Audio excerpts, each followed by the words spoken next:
Sometimes through your physical format, you assign things to yourself. Like you say, I'm really good at dancing, but I'm not really good at conversation. And we say, well, then you open the floodgates for more impulsive dancing, but you close them relative to thought during conversation. You see what we're getting at? You could open all of it. You could say, I'm good at everything I do. I'm good at all of it. Ideas flow to me. Impulses flow to me. I'm in the flow of things. My source energy knows everything that I've asked for and is feeding it to me in real time all the time. And I'm happy and open and receiving and satisfied. There's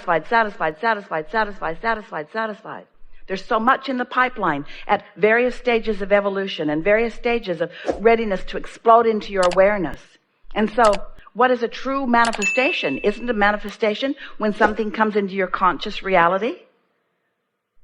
So when you are consciously aware of something, isn't that a now manifestation? Isn't that a wonderful thing? That's the way we look at it, because we're flowing to you all the time. And when you receive the idea, and you've got the idea while we've got the idea, that's when that feeling of euphoria, or that's when that feeling of passion comes about. Because we're on exactly the same wavelength. We're talking exactly the same language. What you know and what we know is happening in the same moment. And that's what you want. That's what you want. The subjects are irrelevant. That's what you want. And you can make your life as rich as the questions that you ask. Every moment could be alive and full for you. Because every moment you could be completely intertwined with that broader non-physical part of you who is enjoying all of the aspects of whatever you are about. We say from time to time, in fact, we say it quite often, that you can't go back. And so we know that when you taste a period of time, when you allow yourself to be in alignment, that you allow a momentum to happen that gets feeling so good that feeling less than that good just doesn't feel that good. But you can help all of those moments by doing what we've called pre-paving, by anticipating in advance, or by acknowledging. And here's a piece. This is what we would do if we were in your physical shoes. We would acknowledge that everything that we desire, which means everything that we are becoming. Think about that. All of your desires that you wish to manifest is just another way of saying all that I am becoming. So all that you are becoming, all that you are in the process of becoming, you want to be as conscious of that becoming as possible, which means you want to be as present in the moment, which means you want to be as open to the receiving of the energy in that moment as possible. You just got to lighten up. Just be less self-aware. Be less self-condemning. Be less aware of dilemma. Be easier about it. Be more trusting that the universe has it. Be more trusting in what's going on in the vortex. Be more accepting of what's going on in the vortex. And meanwhile, just enjoy the quieting of your mind. We know you can't quiet your mind all day, every day, but if you're accomplishing that for a few minutes every day, then that's enough. And it just gets better and better and better and better. Now, what we want you to understand is the more you talk about those things that are working, the more the abundance that you've already asked about will work too. This is what we mean when we say you got 10 topics, 9 of them are just the way you want them, 1 of them isn't. Most people spend all their time asking the question about that one, and they hold that one in suspended animation. Focus on anything where energy is flowing, and then energy flows to everything, even the abundance. But if you focus upon the topic where the energy isn't flowing as much as you want, then you slow the energy down. We'll just say it to you straight up, as loudly and as clearly and as directly as we can. You cannot abandon a desire. When you increase your attention to a subject, when you're still more in the problem end of it than in the solution end of it, increasing it slows it way, way, way, way down. And attention to it isn't abandoning it, it's crippling it. So the answer is you got to be sure that you're in the receiving mode, and then in the receiving mode you increase it. Don't goose it up until you're sure which end of the stick you're on. This conversation has been a really good one. You moved to a place you haven't been before. you now are more willing to put some separation between the asking for something and the watching out for it and the just letting it be. Separation, we're talking about give it a rest. Source is on it. You've done the work. It's in the vortex. Law of attraction is after it. It's queued up for you. And when you're ready, which you will be when you give it a rest, when you're ready, which you will be when you give it a rest, when you're ready, when you have really given it a rest, you will be when you're no longer talking about it. You'll be ready when you've given it a rest. You'll receive an idea, and the idea will be so intoxicatingly beautiful that nothing would be able to keep you from moving in the direction of that idea. And until that happens, give it a rest. This is such a good conversation. So the difference between the problem end of the stick and the solution end of the stick, or the something missing end of the stick and something being present end of the stick. You got to put separation, time separation between you being vibrationally active in the question and you seeking the vibrational answer. In other words, you got to put separation in that. So everybody sort of gets that if you're hammering away at the question, then the solution cannot come. So there are some aspects of your life where the solutions are abundant. And you said to us, I like thinking back on those situations where the solutions are already evident, where the solutions are already abundant, because I like to own that vibration. And we say, yes, do that on the subjects that don't activate any discord, because once you're already connected to source about something and you're already receiving, then anything that you add to that is just going to increase the momentum, and you're just going to have more and more and more and more fun on the subject. But if it's a subject where you haven't made that jump yet, and you attempt to increase the momentum of it, all it does is compound the question and make you more resistant to the answer. Can you hear that? Because the human part of you feels like if you just get in there and go after it in a sort of determined way.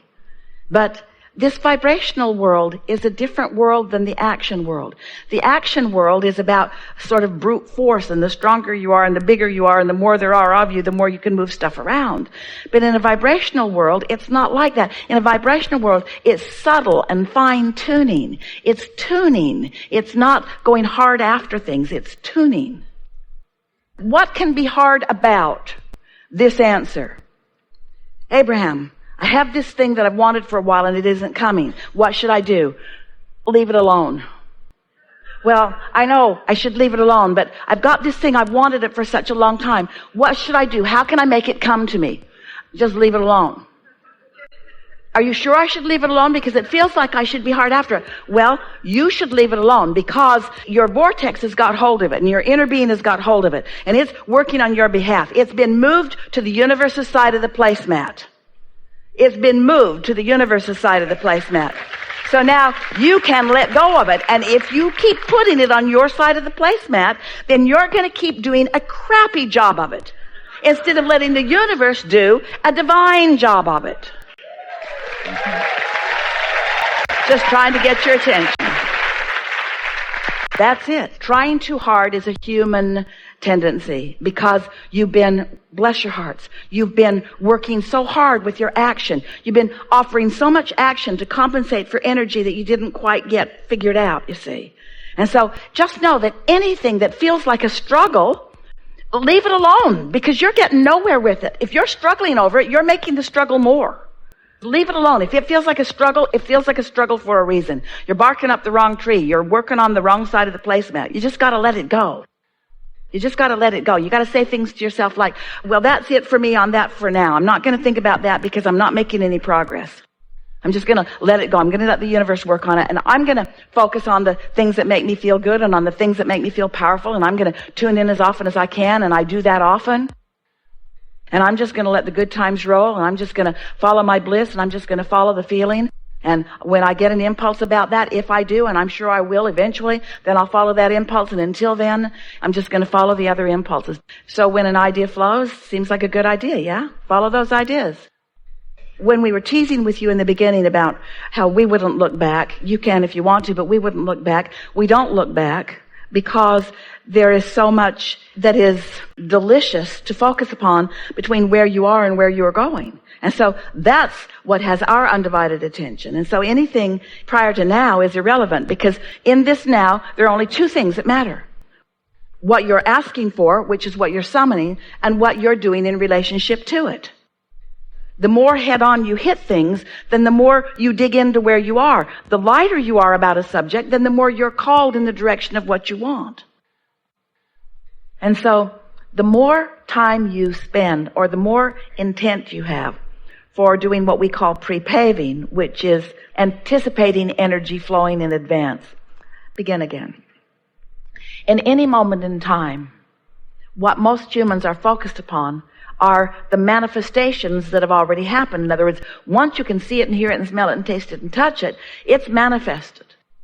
And so the things that you're looking at that are manifested have less potential to really please you than the things that are still in the process of becoming.